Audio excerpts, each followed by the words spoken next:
His shadow fell over her table, his voice a low growl dripping with contempt. Looks like the pretty little bird is all alone. He had no idea he wasn't trapping a bird, but cornering a tiger. The city lights of Chicago sprawled below the observatory, a glittering tapestry of a world that felt a million miles away. From her secluded table on the rooftop terrace, Dr. Eris Thorne watched them glitter, but her focus was on the small, glowing screen of her phone propped against a water glass. It was 9:17 p.m. The annual online memorial for Task Force 141's fallen was drawing to a close. To any casual observer, Eris, at 30, was the epitome of modern elegance. Her raven-black hair was cut in a sharp, shoulder-length bob that framed a face with high cheekbones and a determined jaw.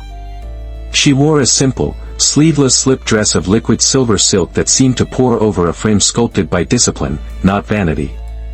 On her wrist, there was no glimmer of gold or diamonds, but the matte, purposeful face of a German-made Shin watch, a tool favored by those who valued function over flash.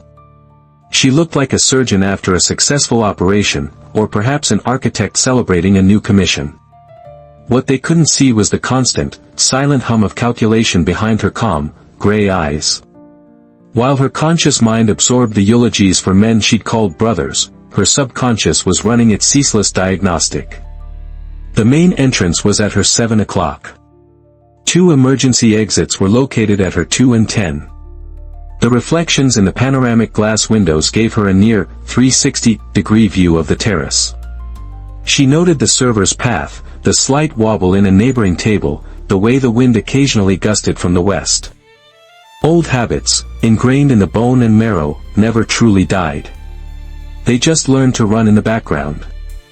This evening was a quiet ritual of remembrance, a final, solitary toast to Sergeant Rook Michelson, whose face was now smiling from her phone screen. He had been the last of her original team. Now, officially a civilian for the first time in her adult life, she was navigating a world with different rules, a world without clear-cut missions or defined threats. Or so she hoped. As she raised her glass of scotch in a silent salute, the candlelight caught a faint, silvery line just beside her temple, a scar, usually concealed by hair, that was a permanent reminder of a mission that had been anything but clear-cut. The disruption arrived not with a bang, but with a braying laugh that sliced through the sophisticated ambience of the restaurant. 3 men, clad in identical navy blazers and smug expressions, swaggered onto the terrace. They were fresh from a hostile takeover, high on the scent of money and power. Liam, the pack's alpha, was tall and broad-shouldered, his face flushed with expensive whiskey and entitlement.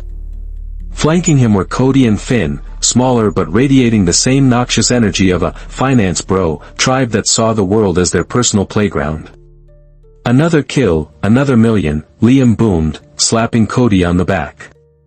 This city is ours for the taking. His eyes, predatory and dismissive, swept across the terrace, cataloging the other patrons as obstacles or opportunities.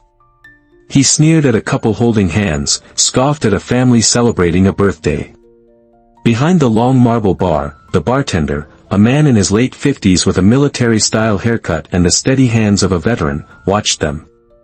He recognized their type instantly, men who confused arrogance with strength. He subtly polished a glass, his gaze lingering on them for a moment longer than necessary, a silent warning from one generation of warrior to a group of men who had never faced a real battle. Liam caught the look, held it for a beat, and then dismissed the bartender with a smirk, as if swatting away a fly. Their hunt for evening entertainment continued until Liam's gaze fell upon Eris. Alone. Striking. Her solitude was not a sign of loneliness to him, but a challenge. An unclaimed prize. Now, look at that, he murmured to his friends, his voice dropping to a conspiratorial growl. He nudged Cody with his elbow, pointing with his chin. Sitting all by herself, like a queen on her throne. Let's go make a formal introduction. Show her what a real winner looks like. Cody and Finn chuckled, their pack mentality kicking in. They had seen this script play out before. Liam liked to conquer, to dominate, and tonight, they were just spectators for the show. Unaware of the silent, professional assessment being conducted from table 7, the three predators began their slow, deliberate approach, their shadows stretching long and dark across the rooftop floor. Liam slid into the chair opposite Eris without an invitation, his cologne a cloying invasion of her space. "Evening," he began, his smile not reaching his eyes. "A woman like you shouldn't be drinking alone." Eris slowly lifted her gaze from her phone, her expression unreadable. She took a deliberate, measured look at him, then at his two friends who now stood sentinel beside the table. "I appreciate the sentiment," she said, her voice even and calm. "But I'm enjoying the solitude. I'm sure your table is waiting." De-escalation attempt number 1. Liam's smile faltered. He wasn't used to polite dismissal. "Oh, I think you'd enjoy our company more." He leaned forward, resting his elbows on the table, a clear territorial claim. "We're celebrating a big win. You should be celebrating with us." "My congratulations on your success," Eris replied, her tone remaining level, almost clinical. "But as I said, I prefer to be alone tonight." De-escalation attempt number 2. Around them, the delicate social fabric was beginning to tear. A nearby table fell silent. Phones began to discreetly rise from laps, their small red recording lights blinking in the dimness. They weren't filming to document a crime, but to capture drama for their social media feeds. This was content. Rejection, twice served, curdled Liam's expression into a mask of indignation. It was no longer about attraction, it was about authority. "What, you think you're too good for us?" he hissed, his voice dropping to a venomous whisper. "Sitting here in your fancy dress, looking down on everyone." "I think there has been a misunderstanding," Eris said, her voice still impossibly calm. She reached for her clutch on the table. "I was just about to pay my bill and leave. The table is all yours." De-escalation attempt number 3. Final offer.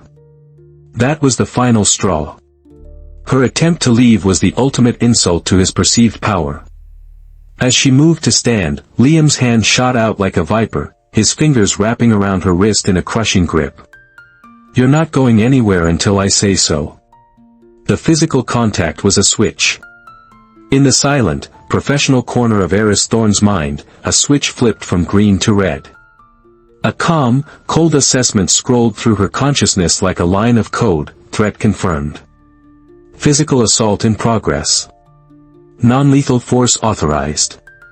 Objective, neutralize immediate threat, ensure self-preservation, and create exit opportunity. The civilian was gone. The operator was now in control.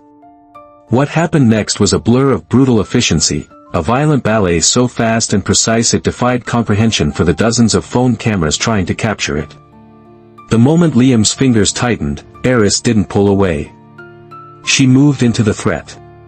Her free hand, which had been resting on the table, didn't form a fist. It remained open, fingers together, and shot upward in a perfectly executed chin jab. The heel of her palm connected with the underside of Liam's jaw with a sickening thwack. His head snapped back, his teeth clacked together, and for a split second, the world dissolved into a field of white stars. His grip on her wrist vanished. As Liam staggered backward, clutching his jaw, Cody reacted, lunging forward with a clumsy, telegraphed punch. Eris was no longer there. She ducked under the wild swing, her body moving with a fluid economy of motion.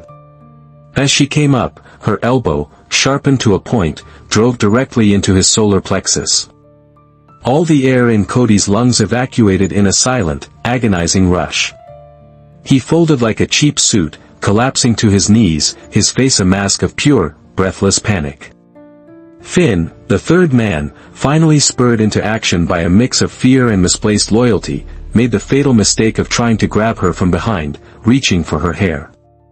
Eris felt the movement, anticipated the trajectory, and caught his wrist as it flew past her ear. She twisted, applying an immediate, excruciating joint lock that forced him to his knees with a cry of pain. Without pausing, she drove her own knee into the side of his temple. The impact was precise. Finn's eyes rolled back, and he slumped to the floor, unconscious. Liam, his vision clearing and his mind consumed by a primal rage, let out a roar and charged. It was his final mistake. Eris pivoted on the ball of her foot, a matador facing a bull.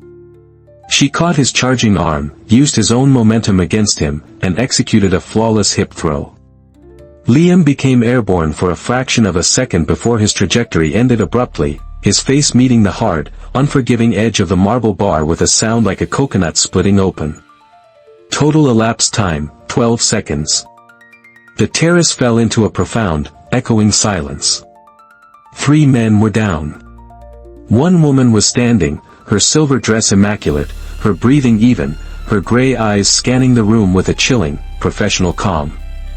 The silence was broken by the urgent footsteps of a man in a sharp black suit. This was Marcus Cole, the head of security for the observatory. A former Marine Recon platoon sergeant, Marcus moved with a purpose that the panicked waitstaff lacked. He'd seen the commotion on his monitors and was expecting to break up a drunken scuffle. What he found instead stopped him cold. This wasn't a fight. This was a systematic dismantling.